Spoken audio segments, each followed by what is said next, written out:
18ನೇ ವರ್ಷದ ಹುಟ್ಟು ಹಬ್ಬದ ನಿಮಿತ್ತವಾಗಿ ಒಂದೆರಡು ಅನಿಸಿಕೆಗಳನ್ನು ಚಿರ್ತಪಲ್ಲಿ ಗ್ರಾಮದ ಸದ್ಗುರುವಿನ ಭಕ್ತರೂ ಆಗಿರುವಂತಹ ನರಸಿಂಹ ಅಣ್ಣನವರು ಸಹ ಈ ಒಂದು ಸಂದರ್ಭದಲ್ಲಿ ವೇದಿಕೆಗೆ ಆಗಮಿಸಿ ತಮ್ಮೆರಡು ಅನಿಸಿಕೆಗಳನ್ನು ಭಕ್ತರೊಂದಿಗೆ ಹಂಚಿಕೊಳ್ಳಬೇಕಾಗಿ ಸದ್ಗುರುವಿನ ಭಕ್ತರಾಗಿರ್ತಕ್ಕಂಥ ನರಸಿಂಹ ಅಣ್ಣನವರಲ್ಲಿ ವಿನಂತಿ.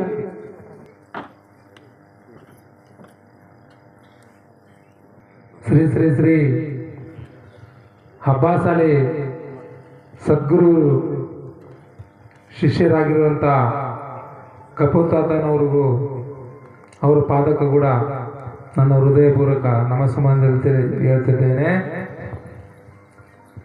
ಇವತ್ತು ಈ ಚಿರ್ತಪಲ್ಲಿ ಗ್ರಾಮದ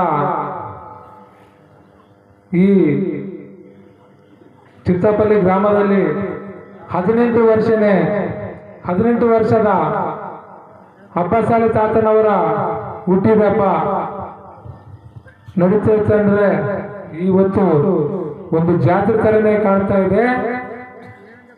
ತೆಲುಗಿನಲ್ಲಿ ಹೇಳ್ತಾ ಇದ್ದಾರೆ, ಪುಟ್ಟಿನ ರೋಜು ಪಂಡಗ ಅಂದಾರಿಕೆ. ತೆಲುಗಿನಲ್ಲಿ ಪುಟ್ಟಿನ ರೋಜು ಪಂಡಗ ಅಂದಾರಿಕೆ ಅಂತೇಳಿ ಇವತ್ತು 18 ವರ್ಷದ ಗುರುವಾರ್ಯವ್ರದ್ದು ಹಬ್ಬ ನಡೀತಾ ಇತ್ತಂದ್ರೆ ನಮಗೂ ನಿಮಗೂ ಎಲ್ಲರಿಗೂ ಆ ಗುರುವರು ಆಶೀರ್ವಾದ ಮಾಡಿ ಸದಾ ಕಾಲ ಇನ್ನೂ ಇದೇ ರೀತಿಯಿಂದ ಎಷ್ಟೋ ಹುಟ್ಟಿದ ಹಬ್ಬ ಮಾಡಿಲ್ಲ ಅಂತೇಳಿ ನಾನು ಆ ಗುರುವರಿಗೆ ತುಂಬಾ ಧನ್ಯವಾದಗಳು ಕೇಳ್ತಾ ಇದ್ದೇನೆ. ಈ ಅವಕಾಶ ಕೊಟ್ಟಿರೋದಕ್ಕೂ ಎಲ್ಲರಿಗೂ ಗುರುವರಿಗೂ ನಮಸ್ಕಾರಗಳು.